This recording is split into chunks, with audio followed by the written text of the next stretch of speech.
पग में तो मैंने सर्व दिया है और तीसरे में स्व दे रहा हूं, ऐसा कहकर तीसरा चरण भगवान का राजा बलि ने मस्तक पर रख दिया है। जय जयकार हो रहा है और यहाँ भगवान का चरण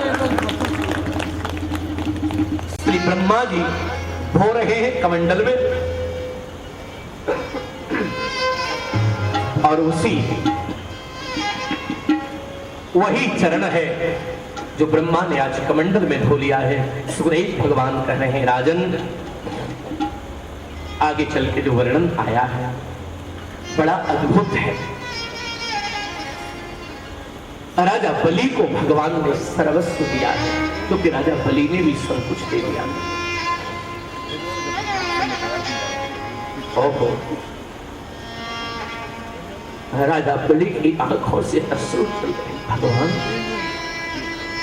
आप जैसा कौन कृपालु हो। राजा बलि से भगवान जब मांग रहे थे तो मैंने संतों से सुना है, राजा बलि की मां जीवित थी, वो निकल आई अंदर से। राजा बलि के पिता का नाम था विरोचन। क्या नाम था? विरोचन।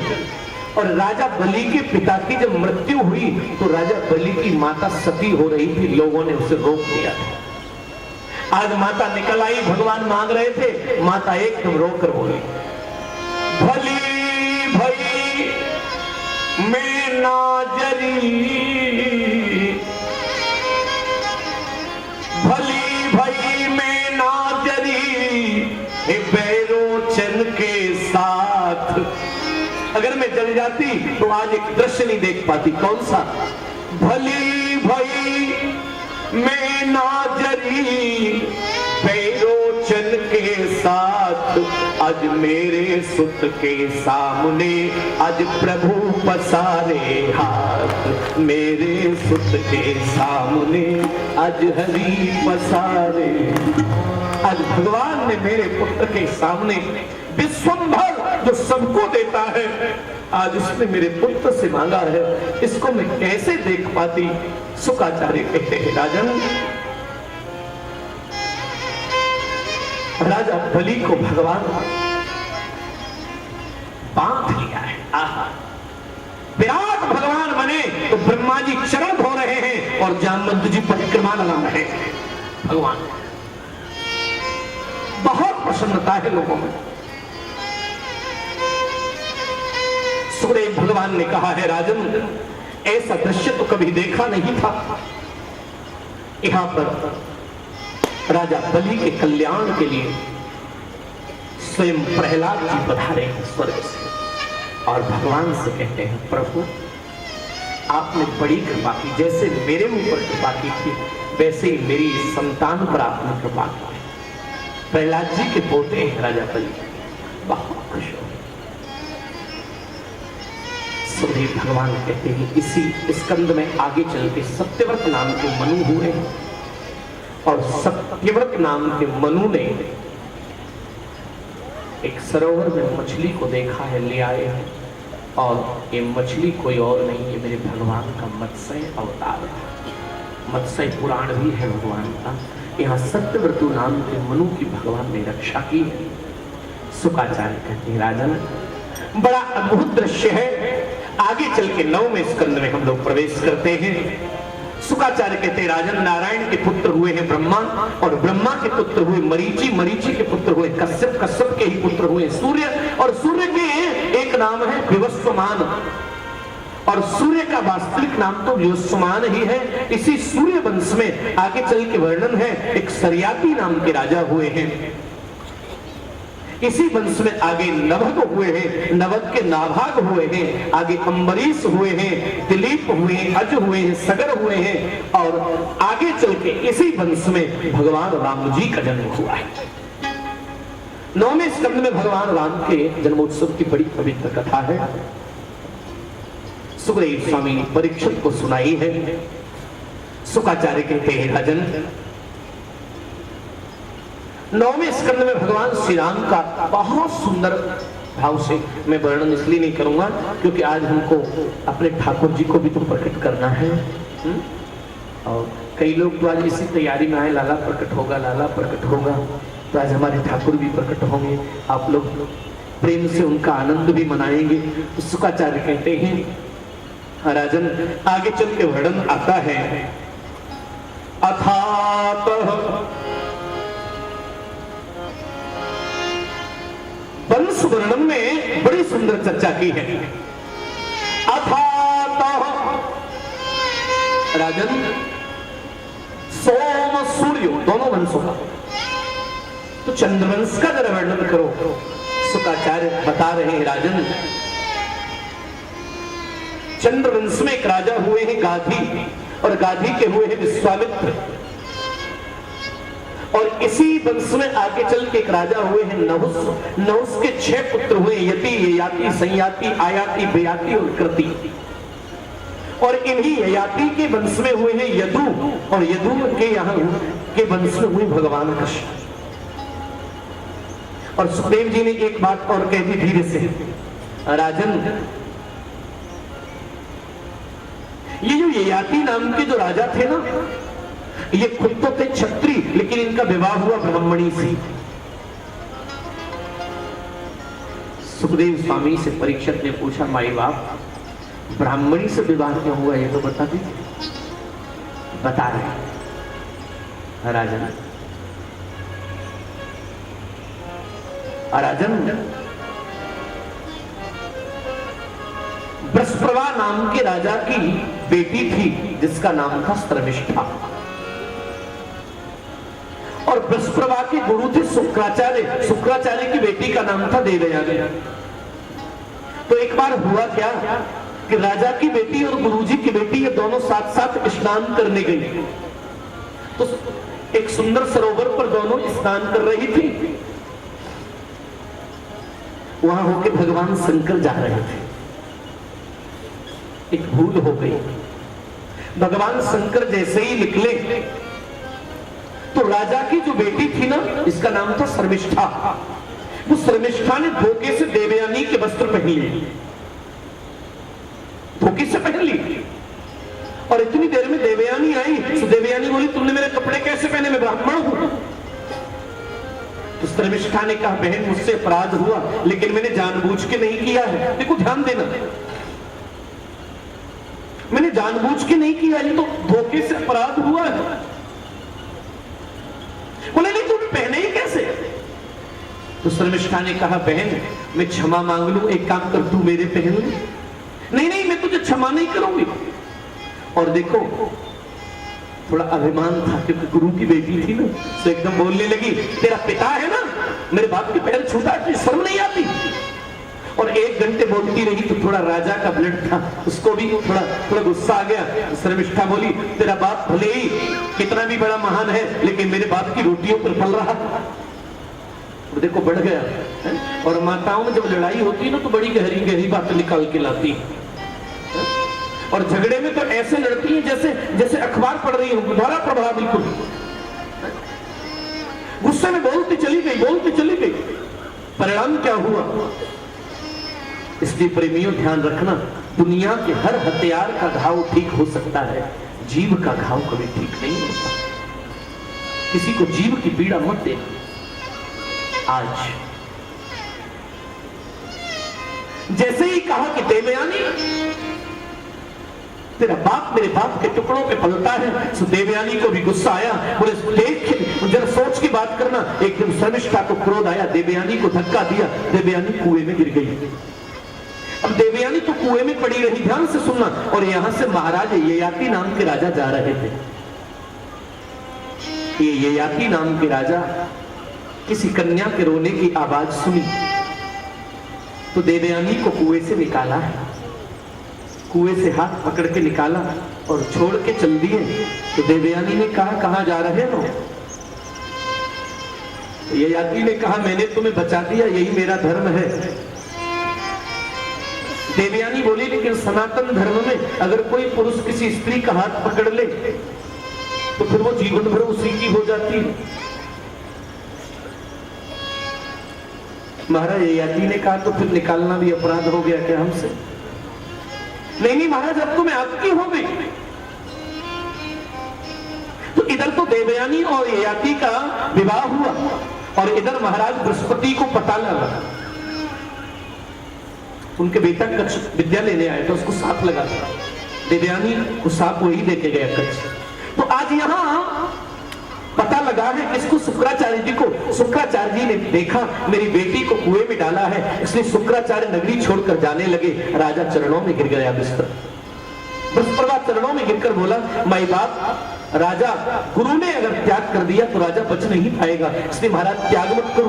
तो बोले मेरी बेटी से क्षमा मांगो। बेटी से क्षमा मांगा, बोले तुम क्या दंड दे रही हो? तो देखो देवयानी ने दंड क्या दिया। देवयानी ने दंड दिया, बोले मेरा विवाह ययाति से हुआ है और मैं जहां विवाह होकर जाऊं वहां तुम्हारी बेटी मेरी दासी बन के जाए। देखो पहले के लोग बड़े बड़े बात वाले होते थे जी, सौंप दी बेटी, लेकिन शर्त लगाई है देवयानी ने कि ययाति महाराज कभी भी निष्ठा का स्पर्श नहीं करे। समय व्यतीत हुआ और धीरे धीरे समय व्यतीत हुआ, यहां देवयानी की भी संतान हुई, लेकिन एक बार ऋतु काल के बाद शर्मिष्ठा महाराज के चरणों में गिरकर उनके शरीर की याचना करती है और महाराज ययाति का शर्मिष्ठा से संबंध हुआ, जिससे उनकी संतान हुई। जैसे ही संतान हुई देवयानी को पता लगा तो उसने अपने पिता को सूचना दे दी, बोले देखो धोखा कर दिया, वादा करके आए थे छूंगा नहीं शरीर, लेकिन संतान हुई। तो शुक्राचार्य जी ने राजा ययाति को श्राप दे दिया कि तुम्हारे ऊपर इसी समय बुढ़ापा आ जाए। महाराज ययाति को बुढ़ापा आ गया। महाराज ययाति ने कहा तुमने सोच समझ के साथ नहीं दिया।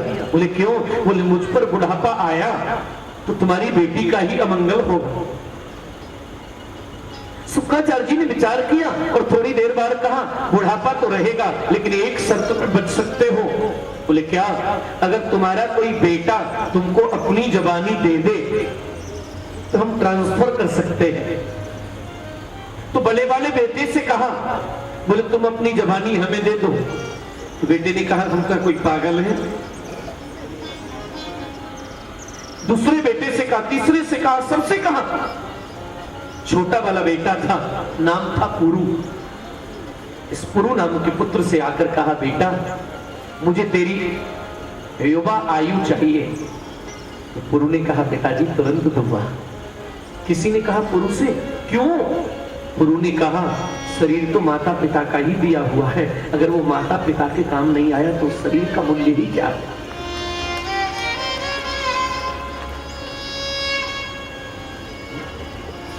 आज हमारे बहुत स्नेही, इनकी मैं ज्यादा प्रशंसा इसलिए नहीं करता हूं क्योंकि ये मेरे इतने अपने हैं कि इनकी ज्यादा प्रशंसा करूंगा तो मेरी प्रशंसा हो जाएगी। ऐसे मेरे बहुत स्नेही सुशील जी आज सुबह मुझको कह रहे थे, बड़ी सुंदर बात मुझे लगी। बोले महाराज जी मैं भागवत कथा सुन रहा हूं और नियम से सुन रहा हूं, मेरे साथ ही आ जाते हैं, लेकिन महाराज मैं जो कथा सुन रहा हूं इसका फल मैं नहीं चाहता। मुझे भी आश्चर्य हुआ, सब फल चाहते हैं, तुम क्यों नहीं चाहते? तो इन्होंने जो उत्तर दिया वो बहुत अद्भुत था। बोले महाराज जी मैं इसका फल नहीं चाहता, मैं भगवान से प्रार्थना करता हूँ कथा 7 दिन मैं सुनूं और इसका फल मेरे माता पिता को।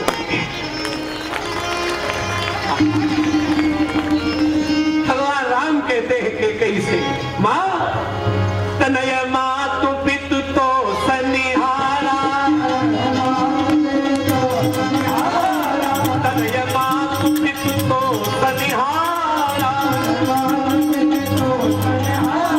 हे माँ के गई माता पिता की आज्ञा का पालन करने का जिसे अवसर मिलता है वो तो भाग्यशाली होता है। इसलिए भगवान ने वनवास जाते जाते केकई को कभी भगवान ने मां तो कहा लेकिन जननी नहीं कहा, लेकिन जब वनवास दिया तो वही राम जी कहते हैं सुन जननी सोही सुत बड़ भागी, सुन जननी सोही सुत बड़ भागी।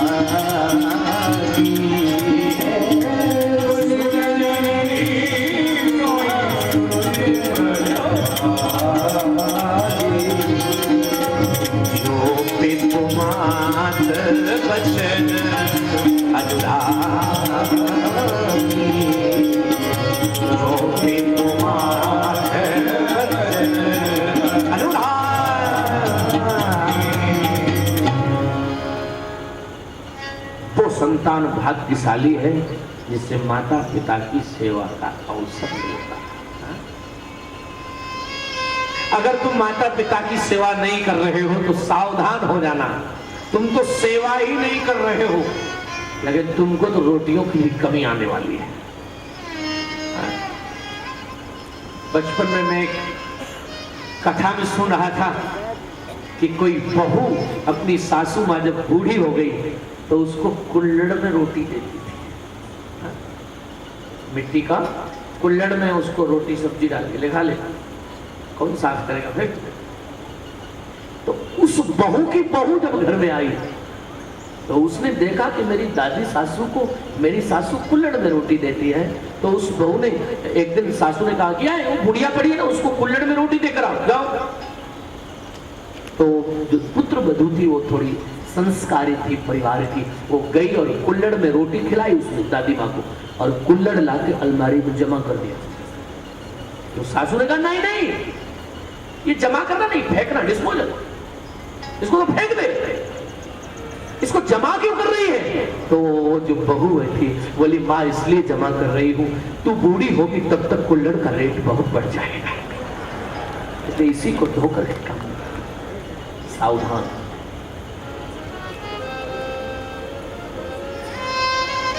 आज पुरु नाम के पुत्र ने अपनी युवा अवस्था पिता को दी। राजा ययाति ने बड़े समय तक उस अवस्था से भोग किया है स्त्रियों के साथ, लेकिन भोगते भोगते एक दिन मन में विचार आया, हे परमात्मा, मैंने बहुत भोग किया, लेकिन सच्चाई यह है कि इस सब भोग को भोगते हुए भी अभी संतुष्टि नहीं हुई। हे परमात्मा, इसका मतलब क्या हुआ। बोले भोग भोगने से संतुष्टि नहीं मिलेगी, भोगों को तो त्यागने से संतुष्टि मिलेगी, थोड़ा थोड़ा त्याग। महाराज ययाति ने उसी समय भगवान से प्रार्थना की है, हे परमात्मा, मेरे ऊपर कृपा करो भगवान, मुझसे बड़ा अपराध हुआ है। सब कुछ छोड़ करके भजन करते हैं। इन्हीं ययाति के यहाँ आगे देखो, ध्यान से सुनना। शुकाचार्य कहते हैं, राजन, आगे चल करके एक राजा हुए हैं जिनका नाम था रंतदेव, जिनका सर्वस्व केवल दुखी प्राणियों के लिए ही काम आता था। कई दिन के भूखे बैठे थे और रोटी और जल मिला, तब तक चांडाल आ गया तो वो अपना चांडाल को दे दिया। चांडाल को सब दिया, जल भी कुत्तों को पिला दिया। तब भगवान प्रकट होकर हमारे रंतदेव से कहते हैं क्या चाहिए। तो कहते हैं न कामये अहम, न कामये अहम गतिमीश्वरात्म परामष्टयुक्ता मनुर्भवैवा। भगवान मुझे स्वर्ग नहीं चाहिए, ध्यान से सुनना, मुझे स्वर्ग नहीं चाहिए, मुझे वैकुंठ नहीं चाहिए, और भगवान मुझे मुक्ति भी नहीं चाहिए। तो भगवान ने कहा फिर क्या चाहिए। तो रंतदेव कहते हैं मुझे और कुछ नहीं चाहिए, मुझे भगवान दे रहे हो तो संसार के प्राणियों पर जो दुख आए उसका अनुभव मुझे हो, और मुझ पर जितने सुख हो उनका अनुभव संसार के दुखी प्राणियों को हो भगवान, और कुछ नहीं चाहता। कितनी बड़ी बात। शुकाचार्य कहते हैं राजन, ययाति महाराज के पुत्र थे यदु, और इन्हीं यदु की कई पीढ़ियों के बाद एक राजा हुए हैं देवमीड़, और देवमीड़ की दो पत्नियां थी। एक पत्नी के दो पुत्र हुए, अर्जन और पर्जन्य। दूसरी पत्नी के जो पुत्र हुए उनका नाम था सूरसेन। और ये सूरसेन जी महाराज अर्जन पर्जन के 9 पुत्र हुए हैं, जो ब्रज में 9 नंद के नाम से विख्यात हुए।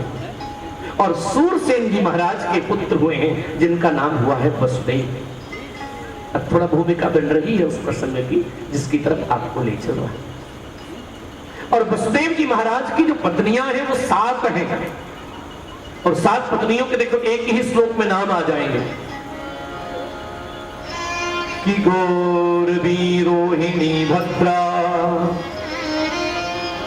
कि गौरवी रोहिणी भद्रा मदिरा रोचनाइला देवकी प्रमुखाशन्नै पत्नी के आनंद दुंधुवे। गौरवी रोहिणी भद्रा इला रोचना देवकी मदिरा, ये 7 पत्नियां हैं, देवकी प्रमुख है। शुक्राचार्य कहते हैं राजन, इन्हीं देवकी के यहां भगवान आए थे। और इतना जैसे ही शुक्राचार्य जी ने, सुखदेव भगवान ने कहा इन्हीं देवकी के यहां भगवान आए थे, राजा परीक्षित ने कहा भगवान क्या आनंद आ रहा है। सुखदेव जी ने कहा लेकिन मैं आनंद को रोक रहा हूं थोड़ा। लेकिन किस लिए? बोले तू 4 दिन से कथा सुन रहा है, 10 मिनट की छुट्टी दे रहा हूं, जा जलपान करके आ। तू 4 दिन से उठा ही नहीं है। परीक्षित रो करके कहता है कि मालिक मैं जल नहीं पीऊंगा, मैं भोजन नहीं करूंगा। बोले क्यों? क्योंकि पेट भरा हुआ है। तूने 4 दिन से कुछ खाया नहीं, फिर तेरा पेट कैसे भरा हुआ है भैया? परीक्षित कहता है नई शादी दुसहा, इससे भरा है। छन्ना त्यक्तोदन पिबाधते, कुछ पिया है मैंने। क्या? पिबंतम तुम मुखाम्बोध सुतम हरि कथामृतम, तुम्हारे मुख से जो प्रसाद निकल रहा है 4 दिन से वो मैं पी रहा हूं, इसलिए भूख चली गई है। राजन थोड़ा जलपान कर ले, 4 दिन हो गए। और परीक्षित कहता है नहीं शादी दुसहा नहीं चाहिए। क्यों? छुन्मा त्यक्तोदम पिबाधते पिबंतम